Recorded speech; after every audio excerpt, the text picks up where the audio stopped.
Kasus perdagangan manusia ini tidak hanya memaksa korbannya bekerja secara paksa atau dijadikan budak secara seksual, melainkan di beberapa negara, para korban juga diambil bagian organ tubuh lalu dijual. Bukan hanya itu, para korban bahkan ada yang dibunuh lalu ditemukan membusuk begitu saja. Dan kisah ini bukan hanya cerita yang ada di film-film. Ada beberapa kasus penjualan organ tubuh manusia yang begitu menyeramkan dalam catatan sejarah. Bagian tubuh mereka diambil dan dijadikan uang oleh sejumlah pihak. Seperti di dalam film yang akan saya bawakan kali ini yang berjudul Captives, atau dalam judul lain Caged tahun 2010. Saya nggak akan banyak menceritakan di awal ya. Ayolah langsung saja kita ke cerita filmnya.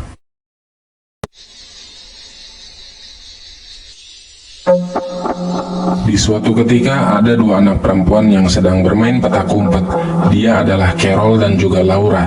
Laura bersembunyi, sedangkan Carol mencarinya. Di saat Carol memasuki gudang, tiba-tiba ia melihat Laura yang sudah dalam keadaan tidak bernyawa.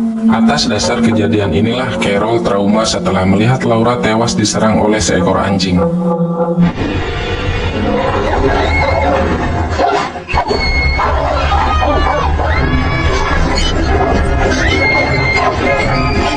Dua 20 tahun kemudian kita diperlihatkan pada sebuah ruangan rumah sakit persalinan di wilayah Yugoslavia.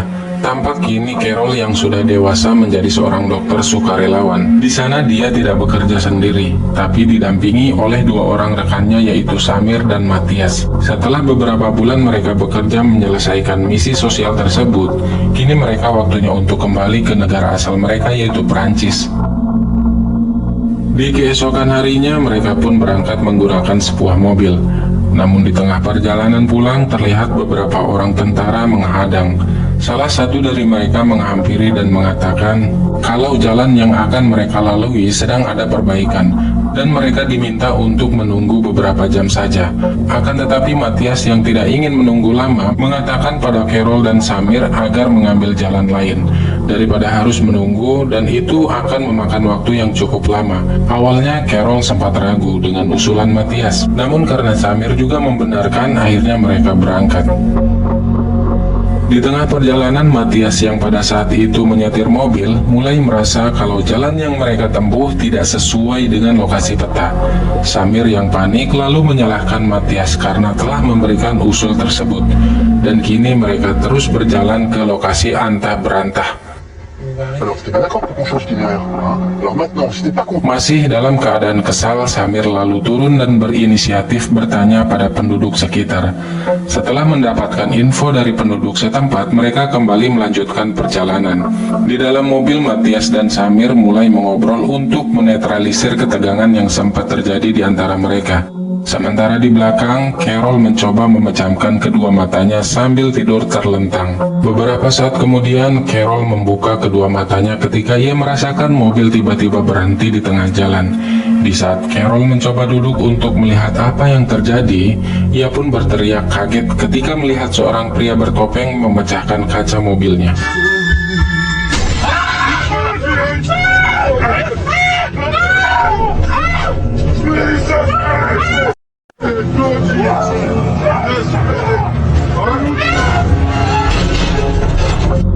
Matias yang saat itu mencoba melarikan diri harus berteriak kesakitan ketika peluru yang dilepaskan oleh salah satu pria bertopeng tepat mengenai kakinya.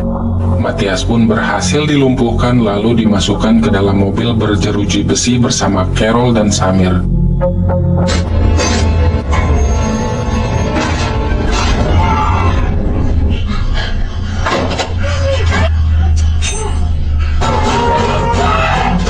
Di saat Carol terbangun, dia mulai sadar kalau dirinya kini berada dalam sebuah ruangan yang gelap dan sangat kotor.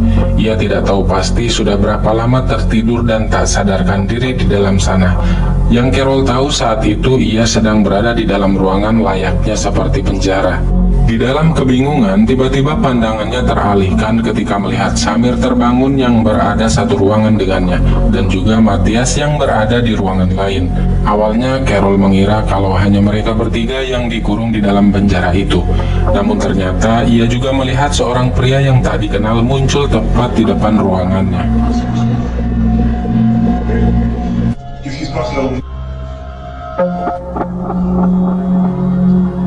Di keesokan harinya mereka terbangun ketika mendengar suara aktivitas orang-orang dari luar. Mereka yang penasaran mencoba melihat keluar jendela, dan mereka sadar kalau dirinya sekarang berada di lokasi sebuah bengkel mobil.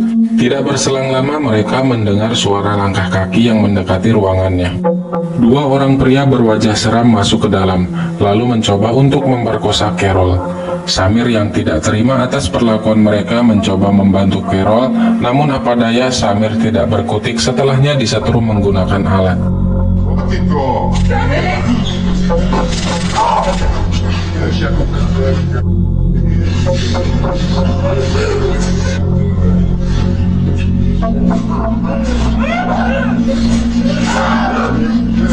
Perbuatan kedua pria itu terhenti ketika ada seseorang yang masuk berpakaian dokter ke dalam sana dan meneriaki mereka berdua untuk segera meninggalkan ruangan itu. Di malam harinya, Carol, Samir, dan Matthias mendapatkan makanan menggunakan tempat yang sangat tidak layak untuk manusia, layaknya seperti hewan peliharaan. Tempat makanan itu dilemparkan begitu saja di lantai, dan mereka dipaksa untuk segera memakannya. Beberapa saat kemudian, sang dokter masuk dan mulai memeriksa kondisi mereka satu persatu. Mereka hanya bisa terdiam dengan perlakuan dokter itu. Hari-hari mereka lalui dalam penjara tanpa tahu kepastian kapan itu berakhir.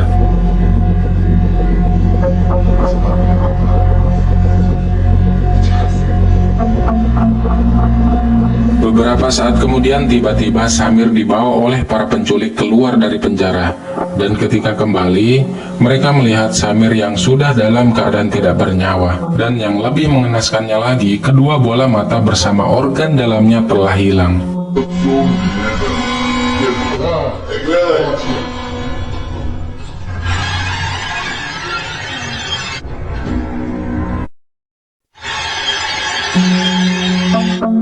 Kemudian Carol mendengar suara mobil berhenti di luar sana. Lalu ia mengintip dari balik jendela dan melihat seorang pria turun dari mobil. Pria itu memberikan sebuah amplop berisikan uang yang ditukar oleh si penculik dengan sebuah termos, yang diduga itu adalah organ dalam Samir. Dan kini Carol sadar kalau mereka adalah para penculik yang suka menjual organ tubuh manusia, atau bisa disebut human organs. Di keesokan harinya, Carol mengobrol dengan Matthias melalui pintu penjara itu. Carol mengatakan kalau tadi malam dia melihat penculik menjual organ tubuh Samir pada seorang pria, yang dimana kemungkinan besar mereka juga akan bernasib tragis seperti Samir. Matthias yang mendengar hal itu merasa sangat ketakutan.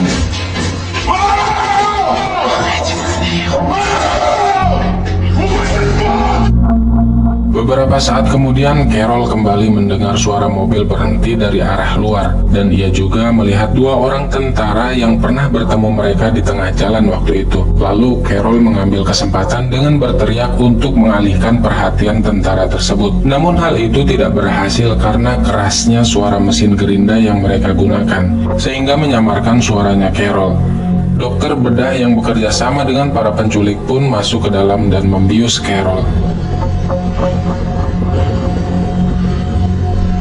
Sementara itu, Matthias yang berbaring di kasur sedang berpikir keras bagaimana caranya agar bisa keluar dari sana. Secara kebetulan, ia merasakan sesuatu yang menonjol pada permukaan kasur menusuk bagian lehernya. Ia pun mengeluarkan isinya dan menemukan sebuah per kawat.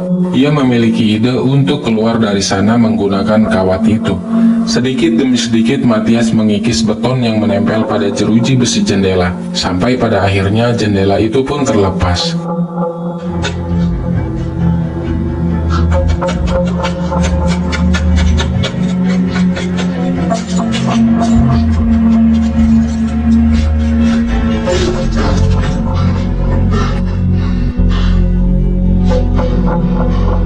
Tak menunggu waktu lama, Matias langsung segera kabur dari sana. Namun ketika kepalanya telah berhasil keluar dari jendela, tiba-tiba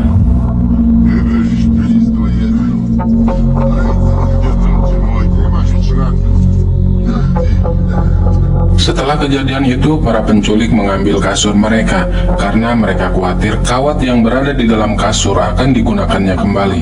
Akhirnya Carol pun tidur hanya beralaskan lantai. Waktu pun terus berlalu, di mana pria penculik berambut gondrong memberikan makanan pada Carol. Ketika pintu telah terbuka, Carol mendorongnya dan berniat untuk segera kabur.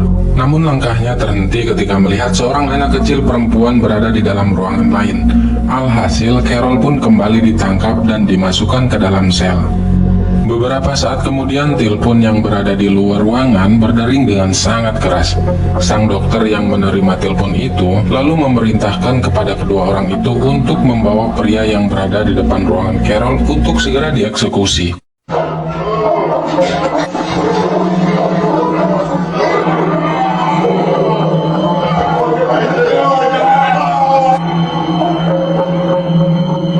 Tak berselang lama, telepon kembali berdering. Kedua pria itu lalu masuk ke dalam ruangan Carol dan membawanya ke sebuah ruangan eksekusi untuk melakukan pembedahan.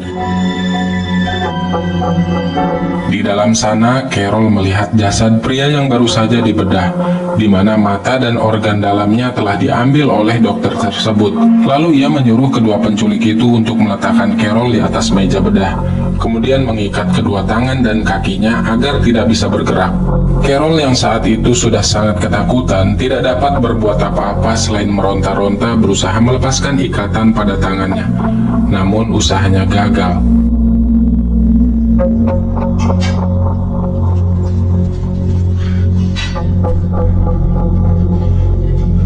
Setelah kedua pria itu pergi dari sana, sang dokter lalu mencoba mengeluarkan kedua bola mata Carol dengan sebuah alat penyangga agar matanya terbuka dengan lebar. Namun keberuntungan masih berpihak pada Carol. Secara diam-diam ia berhasil melepas ikatannya dan mengambil sebuah pisau bedah, lalu menusukkannya tepat mengenai leher sang dokter hingga tewas.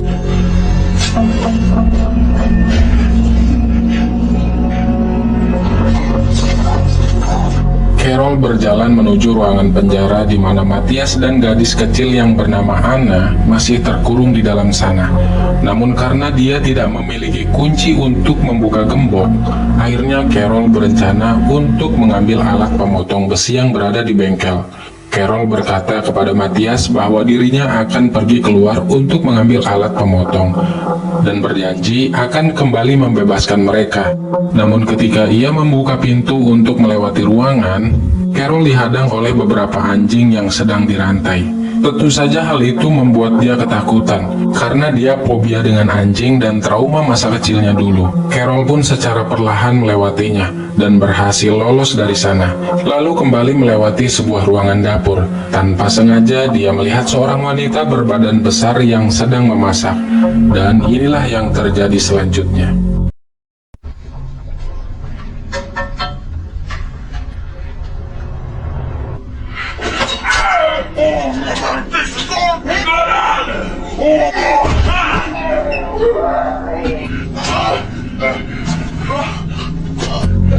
Setelah selesai membunuh wanita itu, Carol segera menuju bengkel mobil dengan cara mengendap-endap. Singkat cerita, Carol pun berhasil mendapatkan alat pemotong besi, dan dia terus berjalan kembali untuk membebaskan Matias dan Anna.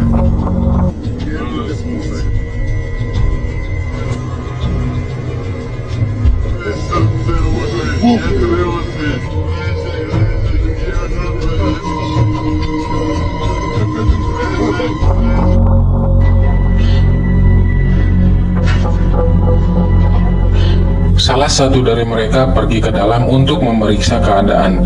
Betapa terkejutnya dia ketika melihat wanita berbadan besar sudah dalam keadaan tewas. Dengan cepat dia menuju sel tahanannya dan melihat mereka yang sudah tidak ada di dalam penjara. Tiba-tiba Matias sudah berada tepat di belakangnya.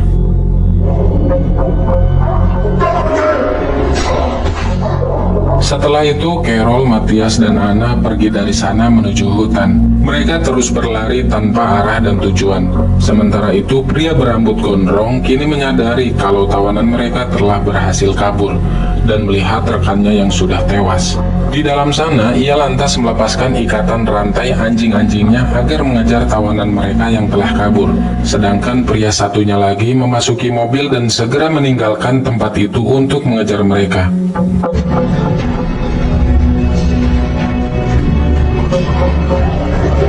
Matthias mencoba berlari dari kejaran anjing, tapi akhirnya ia menyerah karena sudah merasa tidak dapat berlari lagi akibat luka yang ada pada kakinya. Ia pun berkata kepada Carol untuk pergi meninggalkannya saat itu juga.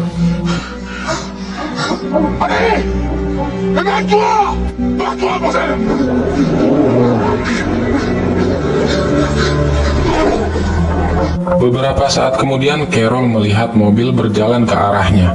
Carol yang mengetahui kalau itu adalah salah satu dari mereka, lalu ia menyuruh Anna untuk berlari ke arah ladang jagung terdekat. Sementara itu, anjing-anjingnya mulai mengejar Carol. Singkat cerita, Carol yang kelelahan tersandung oleh akar pohon. Secara kebetulan, tepat berada di depannya, dia melihat ranjau yang nyaris mencelakai dirinya. Hal itu diambil kesempatan olehnya untuk memancing anjing-anjing itu agar mengenai ranjau tersebut. Dan inilah yang terjadi.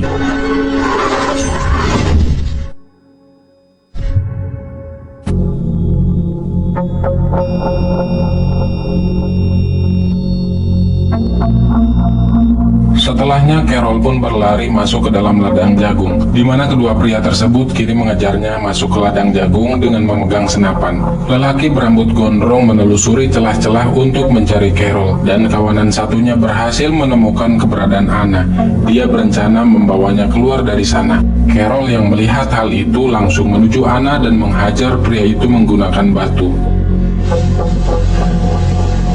Beberapa saat kemudian, Carol yang menyadari kalau dirinya sedang dikejar oleh si gondrong, akhirnya ia bersembunyi bersama Anna dengan cara berbaring di permukaan tanah. Tingginya ladang jagung membuat penculik itu kesulitan untuk mendapatkan Carol dan Anna. Pria itu tidak menyerah begitu saja. Dia menembakkan senapannya secara random, dan secara kebetulan hal itu tepat mengenai perutnya Carol. Ia menghampiri Carol setelahnya terdengar suara teriakan Anna. Pria itu berniat menghabisi Carol, akan tetapi lagi-lagi Anna berteriak sehingga mengalihkan pandangannya si gondrong. Hal itu diambil kesempatan oleh Carol dengan menancapkan potongan bambu tepat mengenai kakinya. Setelah itu, ia mengambil senapan dan menembakkannya.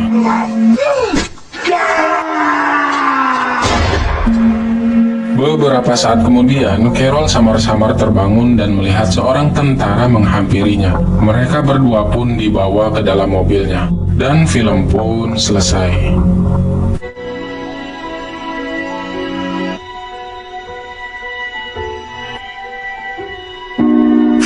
Teman-teman, terlepas film ini kisah nyata atau tidak, di beberapa negara memang benar adanya human organs. Kebutuhan organ tubuh manusia ini tidak hanya untuk keperluan transplantasi, tapi ada juga untuk keperluan pribadi seperti ilmu hitam. Bahkan alat kelamin ada juga yang diambil untuk keperluan pihak yang percaya dengan ilmu magic, dan itu benar adanya. Maka dari itu pesan saya agar tetap selalu waspada pada segala sesuatu. Oke teman-teman, cukup sekian dulu. Saya Rama pamit undur diri dan sampai ketemu lagi di rangkuman film selanjutnya.